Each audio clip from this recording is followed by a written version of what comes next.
Bonjour à tous mes amis, aujourd'hui nous allons voir ensemble quelles sont les 10 manières de faire qu'un couple dure dans le temps. Alors je sais que je parle généralement de rupture amoureuse, de problèmes, de déception et aujourd'hui ce sera un peu différent. On va parler de choses positives comme par exemple comment faire pour qu'un couple dure jusqu'à la fin de sa vie, jusqu'à ce que vous soyez grand-père et grand-mère et que vous ayez 3 enfants, qui eux-mêmes aient 3 enfants, qui eux-mêmes aient 3 enfants pour que vous ayez 50 petites personnes dans votre salon quand vous aurez 90 ans. C'est ça le plan du jour.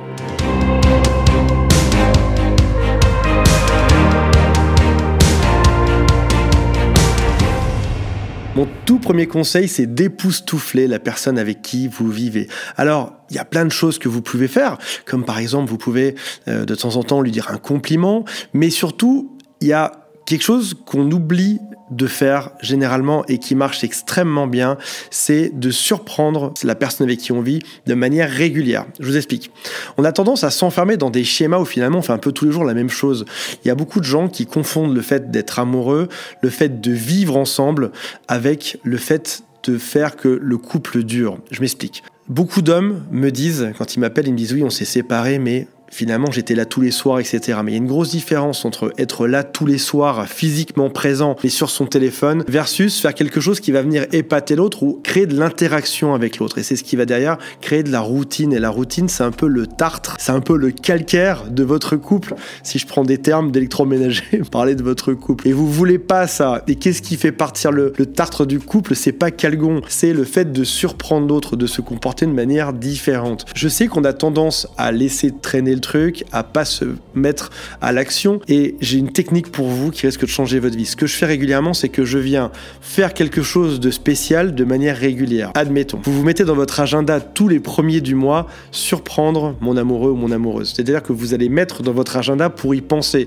et pour passer réellement à l'action. On pense qu'il faut être prêt, qu'il faut créer quelque chose de gigantesque et qu'il faut être extrêmement surprenant et du coup on reporte. Alors qu'en fait, si jamais vous faites quelque chose, vous aurez gagné. N'importe quoi, même un petit quelque chose. Mettre un petit post-it tous les premiers du mois sur le miroir de la personne avec qui vous vivez. Faire un gâteau un peu spécial, aller lui chercher son plat préféré, rien que ça va la surprendre ou ça va le surprendre et ça marchera. Et comme on a souvent tendance à oublier le fait de le marquer dans son agenda, ça fait qu'on y pense et ça fait qu'on peut surprendre même en étant régulier dans la manière de le faire. Deuxième conseil que je vous donne aujourd'hui, c'est de créer beaucoup de contacts dans les yeux. Quand on vit ensemble, quand on se fréquente souvent, on a souvent tendance à regarder ailleurs, à regarder par terre, à regarder le frigo, à regarder son téléphone, etc. N'hésitez pas à recréer des moments où vous allez vous regarder dans les yeux et faites durer ce moment 1 seconde ou 2 de plus. Ça va vous surprendre à quel point ce conseil peut être gigantesque et peut changer beaucoup de choses dans votre relation amoureuse parce que quand on regarde quelqu'un dans les yeux pendant quelques secondes de manière insistante, c'est généralement qu'on est intéressé par l'autre. Essayez et vous serez surpris. Troisième point sur la partie intime, je ne sais pas exactement ce qu'on a le droit de dire sur YouTube, donc je vais utiliser des images de fleurs et d'éléphants et de cigognes. Arrangez-vous pour savoir ce que la fleur que vous allez butiner aime comme manière d'être butinée. N'y allez pas comme un éléphant. N'y allez pas non plus de manière... renseignez-vous. C'est-à-dire qu'en fait, vous seriez surpris, même au bout de relations qui durent 1 an, 2 ans, 10 ans, 20 ans, vous seriez surpris qu'on ne connaît pas toujours exactement ce que l'autre aime. Alors bien sûr, on a une idée sur les bases, sur les positions, etc. Dans quelle position la fleur veut se trouver, dans quelle position la cigogne veut arriver, etc. Mais on est surpris, ne serait-ce qu'en posant la question de manière régulière. Par exemple, un soir, vous dînez ensemble et vous amorcez le sujet. Tiens, en fait, tu m'as jamais dit quel était ton type de bourgeon préféré, quel était ton type de tulipe préféré. Tiens, en fait, est-ce que tu as jamais rêvé d'eux?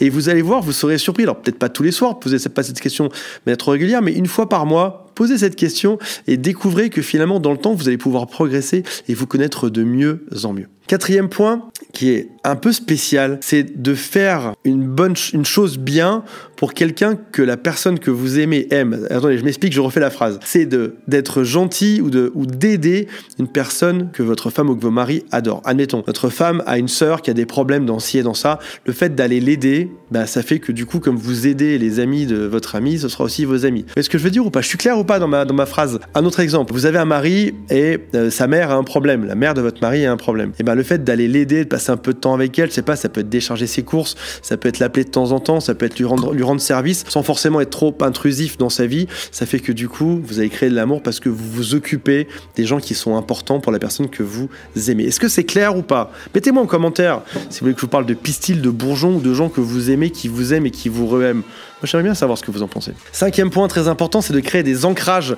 comme par exemple résumer et immortaliser les bons moments. On n'y pense pas non plus.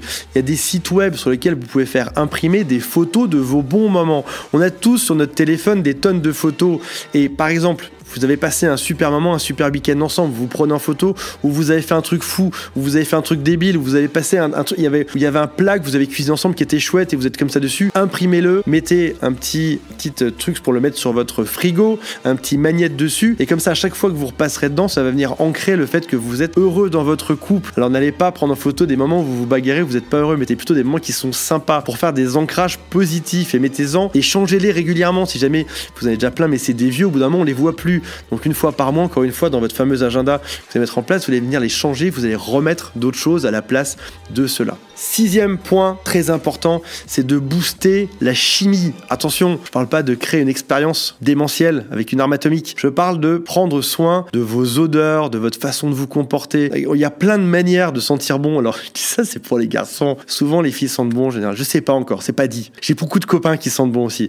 Mais n'hésitez pas à mettre un peu de parfum, à varier, à changer, à avoir un truc pour les cheveux qui sent différemment, un dentifrice qui sent différemment, des habits qui sentent différemment, un déo, un peu de parfum, c'est rien. Et ça peut venir changer beaucoup de choses. Parce que ça veut dire que même si jamais, je sais pas, le week-end vous sortez pas de chez vous, vous êtes chez vous, ben le fait de sentir bon, vous vous êtes fait beau pour qui? Pour vous et aussi pour les personnes qui vous fréquentent. Donc quelque part, c'est aussi un signe de respect. Voilà. J'aimerais beaucoup que vous cliquiez juste en dessous de cette vidéo. Si jamais ça n'a pas marché, si jamais vous vous êtes séparés, il y a un quiz en dessous pour savoir quelles sont vos chances de récupérer votre ex dans la description de cette vidéo. Cliquez sur le petit triangle à droite, faites apparaître le texte magique et secret sous cette vidéo et vous allez voir qu'il y a un lien, c'est un quiz. Cette question, vous faites clic, clic, clic, clic, clic et pouf, apparaît un résultat sur lequel on a bossé comme des fous avec toute l'équipe pour vous. Oui, pour toi qui me regarde dans ton lit là aujourd'hui. C'est pour toi qu'on l'a créé ce quiz là, il est génial. C'est gratos, il faut que tu le fasses. Derrière, tu as même une formation qui est gratuite. Il y a tout qui est gratos, il faut juste cliquer dessus maintenant.